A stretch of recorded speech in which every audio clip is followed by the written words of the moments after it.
Welcome to Mental Wealth, the podcast to invest in your mind. Here I will help you make sense of your mind and behaviours, giving you the tools to have your best life. There is so much to share, so let's get into this episode and explore another great topic. So welcome to episode 36. And in this episode, I have a very special guest, and we're going to be focused on resilience, mental resilience, just kind of working around how do we keep going when we are feeling a bit low and a bit depleted. So I'd like to welcome to this episode Demarra, who is all the way in Michigan. Welcome to this episode. Yeah, thank you so much for having me, Allison. I'm excited about the conversation today. Brilliant. So tell everyone a little bit about you first, so we know who you are. Yeah, absolutely. So my name is Demarra West, and I'm founder of Be Well, Beautiful Woman, which helps to support women in centering their healing and liberation so that they can lead and live on their own terms. And I offer retreats and mastermind coaching and some virtual community support. And then I'm also author of Me Too, a therapist journey to heal, find liberation, and joy. So I connect therapy with a lot of other healing modalities to support women and the world in being well, both on an individual, a community, and an institutional level. Brilliant. So we can definitely say you're definitely qualified for us to focus on this topic today. Absolutely. So I like to kind of share some of the challenges that we might face. Again, just speaking up, because we often feel alone. We need to get rid of that feeling. I believe that if we can realize that others might be feeling similar to us, then you're halfway there. And I think that's so important. And I think you've got a bit of a story that you can share with us so that people can connect with you on that to get us started. Yeah. And so, we're talking about how people can feel connected in a world where they often feel disconnected, particularly in the midst of a pandemic or the genocide, right, that's happening right now as we speak. And so, I think that just acknowledging first and foremost that community is really important to our well-being. Research has shown time and time again that, one of the major indicators, the most important factors that comprises a life lived well is our social connections. And even in a virtual world, we can find community, right? And that's one of the things that COVID bred for us, right? All of the ways in which that we can find connectivity. And of course, being in person is not the same as being in the virtual environment, but we can find space, like, for example, one of the things that I do under the auspice of Be Well, Beautiful Woman is a online community called Be My Sister's Keeper. And so just finding where those communities may lie, we would be surprised at the like-minded communities that are out there, from scrapbooking to, if it's an interest of ours, there's probably somebody out there that also has a similar interest. And so sometimes it's a matter of getting on Google or Eventbrite or our Facebook community and really leveraging those resources to find out where like-minded community might lie for us.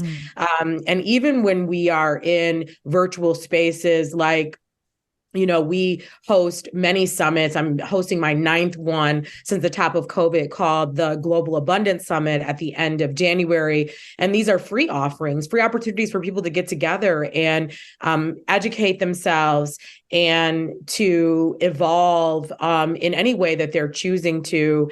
And that is a great way also to find community, right? Because we don't know who is going to be in these spaces and where there may be opportunities for us to connect. And so if I'm in spaces like this, I might send a private message and say, hey, I see that you're doing X, Y, and Z work. I would love to be connected with you. Not all virtual offerings provide that opportunity because they're not live in the virtual environment.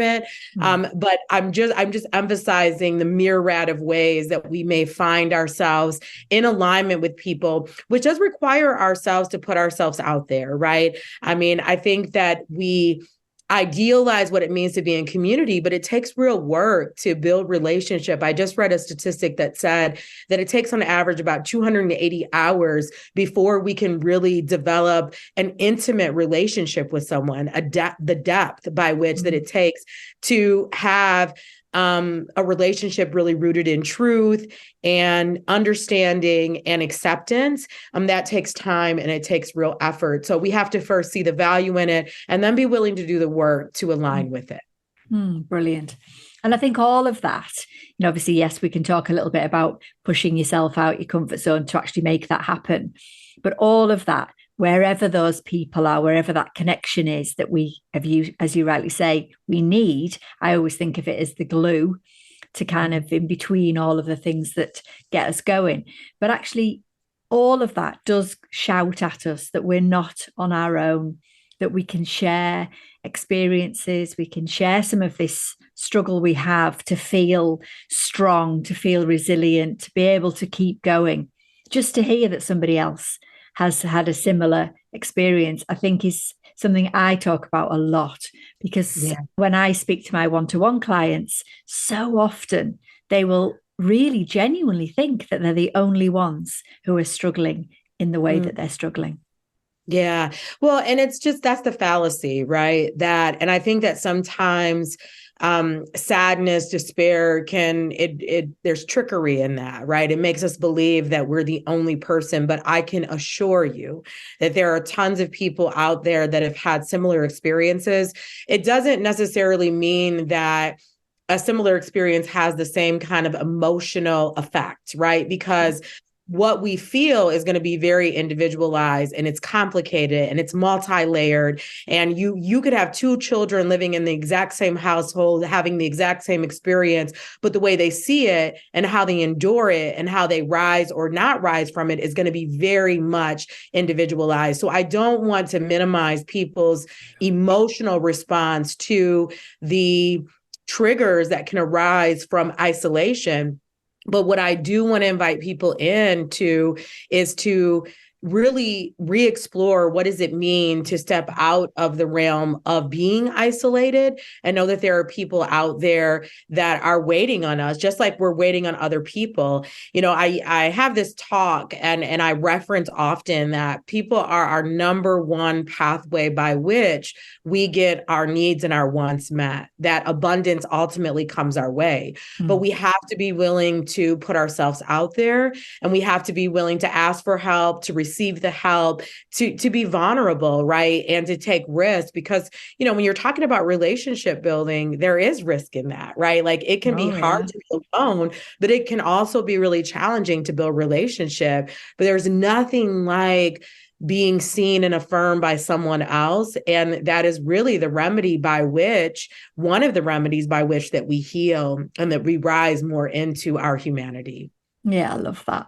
And I think just being able to keep hold and keep safe that vulnerability that will be there if you're going to put yourself in any new environment. The brain, I often am always talking about, when we haven't got a reference, it's going to give you an emotional response of don't do it, fight, flight, or freeze. It's going to probably tell you all sorts of things about why you shouldn't do it. But I think just knowing that courage that we need to take to be able to make that contact to that new group, give that Facebook message, something or other, whatever it is, might be something that is holding us back. And I think it's so important for us to just explore that in itself. I do hear people say, and in fact, last week I only had somebody who he was explaining that he was trying to read people. He was trying to work out whether they liked him or they didn't. And he was colliding what was happening. So he would send a message to somebody and they didn't respond for a week. And he was colliding those two things and adding together that meant they didn't like him. And it was holding him back a lot. I just wonder what your thoughts are on that.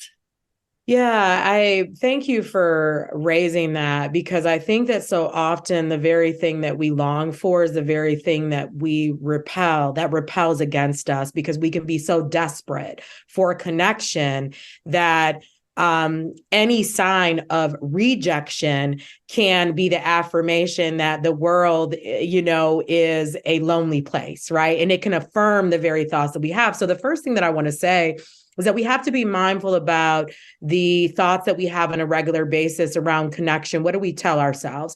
Are we telling ourselves that there is an abundance of love in the world, that the right people are out there waiting for me, that in time, I'm going to find those connections? Because the things that we tell ourselves is the things in part that we manifest. The other thing that I would say is that we want to think about relationships irrespective to alignment, right? And so what I would say is that the person that doesn't respond to us, if we can accept that that simply is not the right person for the right time, and so sometimes not even forever, essentially, right? Sure. Sometimes it could be circumstantial and that person can come around later on in life. But if we can just accept things for exactly what they are, and I usually use like the rule of three. So if I reach out to someone the first time I don't hear back, I will reach out again because life happens. And then if I don't hear back again, life happens. And then I will typically reach out the third time. And then the third time will tell me that the timing is either this person is not right for me or the timing is simply not right. And I'm just going to let it be. Because what I believe is that the people that we're waiting on are also waiting on us, essentially.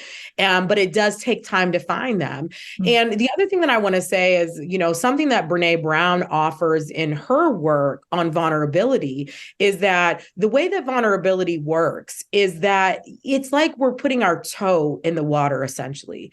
So if I put my toe in the water, Allison, and I reveal something about myself, and you don't reveal something about yourself, then I can know that that is not where I want to put my toe in the water until you begin to put your toe in the water. So a lot of times when we're desperate for connection, and we're afraid of what will happen in the midst of connection, we can either do two things. We can either hold back and not reveal parts of ourselves, which prevents us from having depth with people, or we can reveal way too much about ourselves too quickly, and it can scare the person that's across from us that we're trying to build relationship with, right? So it can either come off as that we're not open enough, or we are too open in the process. And the way that we can buffer ourselves in the midst of that is by using that toe in the water analogy, right? And I'm literally building a new relationship with someone right now. And that's what it's like. It's like a ping pong match. Right? Mm-hmm. I'm sharing a little bit about myself. They're sharing a little bit about themselves.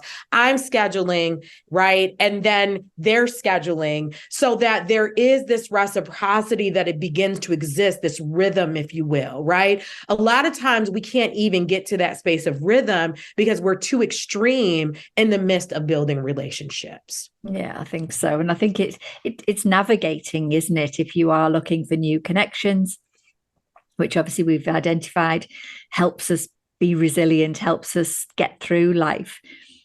If we are, like you said, like the rule of thumb is a great thing, but sometimes for me, it's about just working out what actually is right for me. Do I need to really pursue this person because there's something there that is right for me?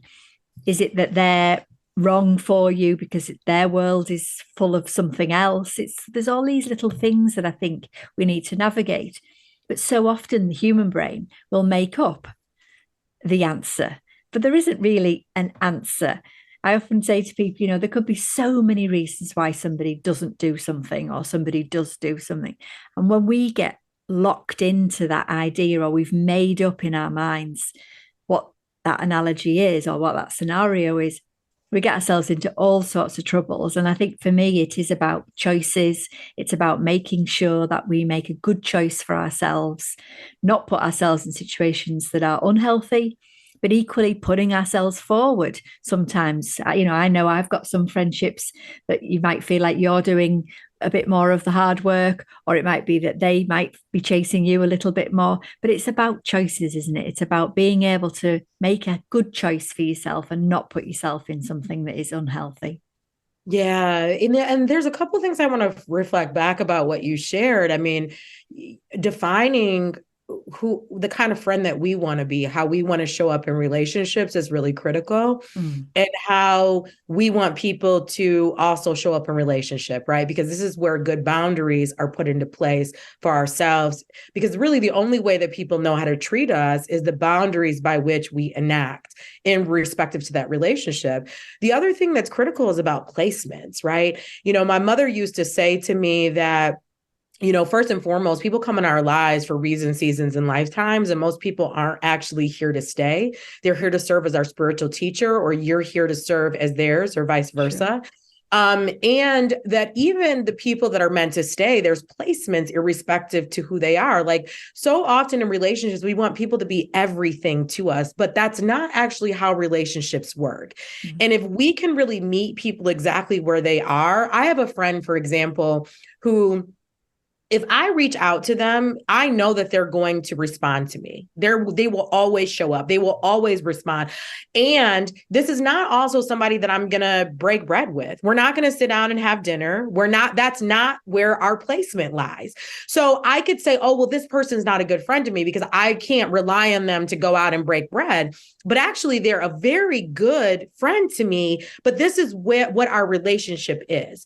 So if we can really accept people where they are and the role by which they are supposed to play in our lives and the role by which we're supposed to play in their lives, then it allows more harmony to exist in relationships. And then we are able to level set our expectations irrespective to that person.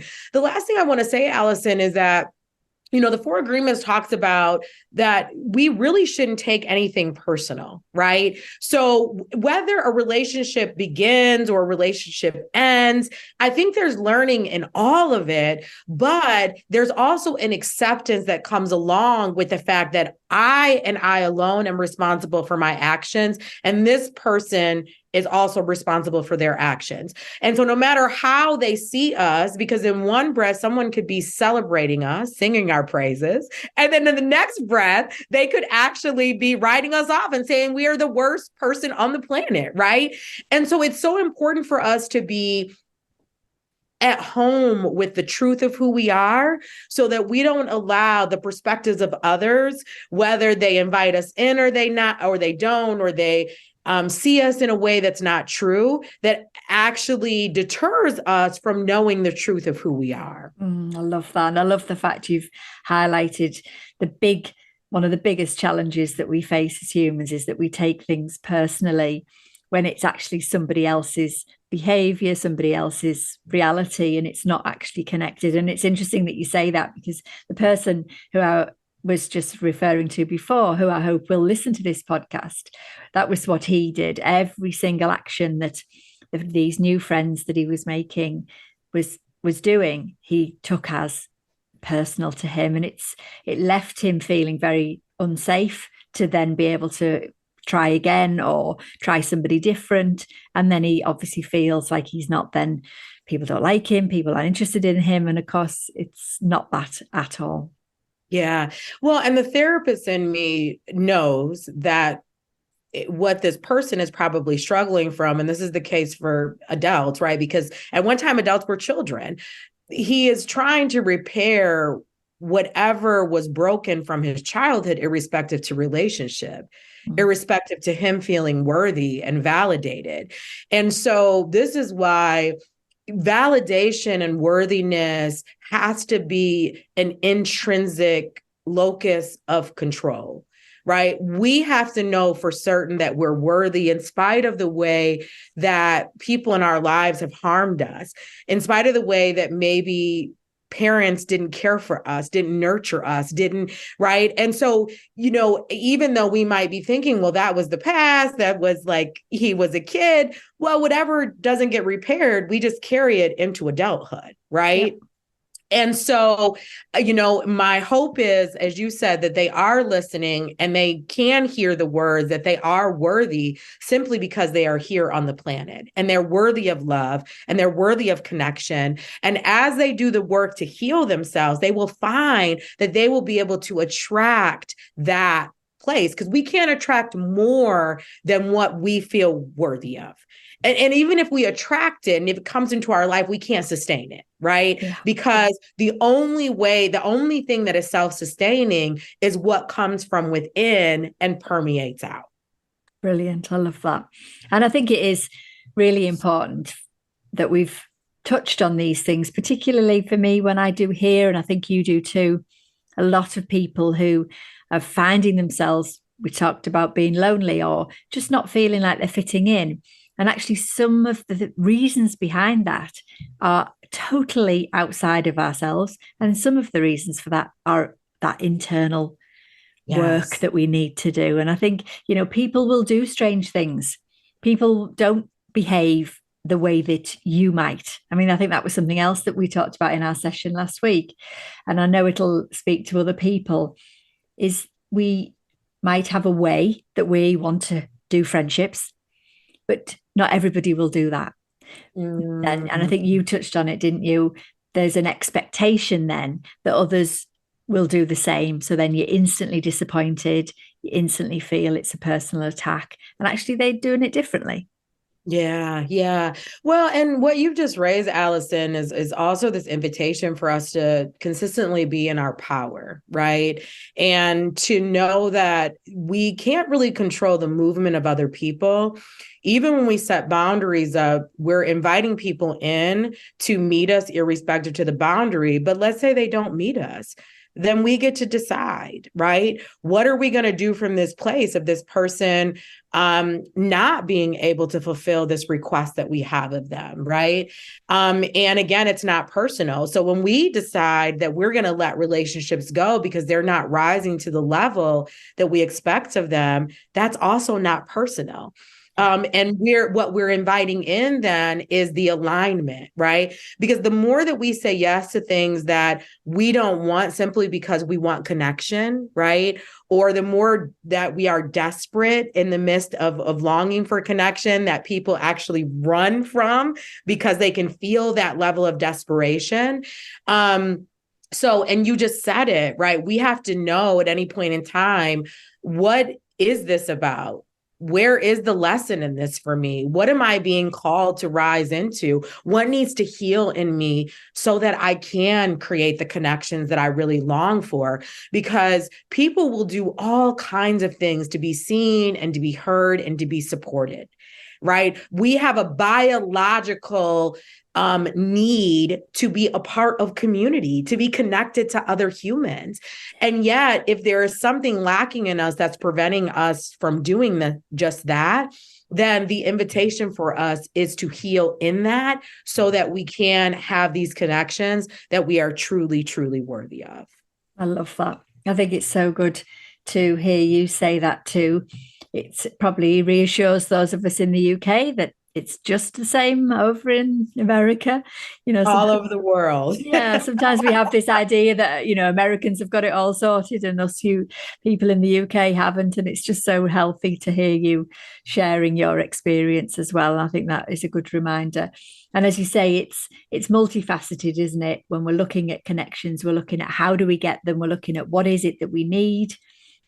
And where are we going to get it from? One of the things that I like to talk about, and you've touched on it, Demarra, is when we say yes to something that really we don't mean, it's not the right thing, it's not going to serve us. I call these dirty yeses. Yeah, I love that. I've never heard it framed that way. I've had this conversation so many times, but I've never actually heard it like that. And I like it. Yeah. And I'm going to use it with your permission, but I will give you credit for it, Allison. Thank you. Yeah, dirty yeses, because then internally we feel cross, we feel annoyed with ourselves, we might feel annoyed with the other person. So I think when we think about friendships, connections, make sure that we are putting our energy into the people or into these things that are going to give us that joy, that are going to give us that resilience, going to give us, like you said at the beginning, give us that space for like-minded people who can help us, maybe show us things differently so they don't have to be the same as us, but just that safety. Because otherwise you're going to go around saying yes to things that you don't really want to do, you are not comfortable with, and they are reframed as a dirty yes. I love that. And the only way that we can really know whether or not something is a dirty yes is by how we feel, right? After we say yes, how we Exactly. feel in the midst of executing whatever we said yes to, right? And I think so often we blame other people. I was just having a conversation with a friend of mine and they said, well, why don't they stop asking me to do this? And I said, why would they stop asking you when they have counted on you to do it for 20 years? Like, Exactly. why would they? And if you want to not say yes to it, if you want to change this, then you have to just stop, right? And what was really striking to me is that when they stopped, they talked about the pain associated with not doing the thing that they've always done that has caused them immense discomfort, because now the discomfort is connected to the discomfort of the person they've been in service of, right? And the shifting that we have to go through, I call those growing pains. Yeah. Because even when we want to change something about ourselves, if we have become accustomed to doing it this way for however long, we are going to have to we're becoming something different. Something new is emerging. And that's going to cause us a level of discomfort as we get into the new way of not stepping into the dirty yeses, as you said. Yeah. Right. Yeah. And other people are going to be uncomfortable, but we will also be uncomfortable until that becomes a part of just how we are, how we show up in the world, right? There's going to be some challenges, right? Some in that contortion process. Definitely, definitely. And I think, for me, I'm often reminding us all that if you do feel a little bit uncomfortable, good, because it Mm, means that you are going to expand, like you say, growing pains. It means that something new is coming. We don't grow when it's comfy. And actually, yeah. sometimes saying no or being in the right space with somebody and making sure that it does work for you is possibly going to have to be a new habit or a new Yes. practice for many people out there. And I think it's so important because then we start to feel more aligned, we start to feel happier. I know that was my experience. I was definitely a dirty yeser for a long time. I was helping people. I was doing things that just wasn't right for me whatsoever. And when I started to sort of say no or put myself in different situations, ultimately, yes, it felt uncomfortable for a little while, but ultimately the happiness came because I was doing what's right for me. Yeah. Yeah, I love that. And for people who, are recovering, as you just talked about, from saying yes to things that they don't want to say yes to, or saying no to things that they really want to say yes to. It's such an ongoing body of work, right? Because our default is going to want to be to please because there's something in us that is served by that. And yet we know that when we do that, we are not honoring the self, right? And so that work, it has to happen over and over and over again. And because there's going to be times that even when we don't want to do something, we still might feel inclined to do it, right? Because it's just a part of our psyche. And so, I heard Joyce Meyer say many years ago, we have to think about what we're thinking about. So before we even say yes, unless it's like yes, or before we say no, unless it's like, oh, absolutely not, pausing. The power of the pause is a thing that will always help to propel us into what is most true for us in this moment, right? As we are ebbing and flowing, between the state of being and the state of becoming, which is constant as we are working on ourselves day in and day out. Definitely. I'm still learning. I've been doing this for a very long time. I love the fact that we came on and we started talking about connections and how we needed to kind of reach out, find our tribe. My previous guest, actually, it was called Find Your Tribe. And actually, then we've evolved into looking at some of the challenges that actually many people face around doing that, because obviously you'll often hear people say, well, it's easy for you to say, go and find some new connections, but it's not. We have to be mindful of some of the things. Some of it's internal, some of it's the external stuff that we've explored today. And hopefully that's going to really help people listening in today to just remember that, yes, you need to have good connections. Yes, we need to have people that we can trust. We need to have people who are like-minded. But there will be things that might happen, and just paying attention to those and working with those might just get you to that group or to that set of people that are going to give you something new in life. Yeah, absolutely. And, just being mindful about the patterns. I had this epiphany not too long ago. I've been divorced for about 5 years now, and, in the dating world. And I had this moment where I said, oh my gosh, like, I'm attracting people who are not available. They may appear to be available. They may say that they're available, but yet their actions don't align with this. So if that happens once, okay. Twice, okay. Third time, And so the invitation is also to look at ourselves, right? And what is the pattern? Because if a pattern has evolved in our life, that is the indication that we're being invited to change something within ourselves, right?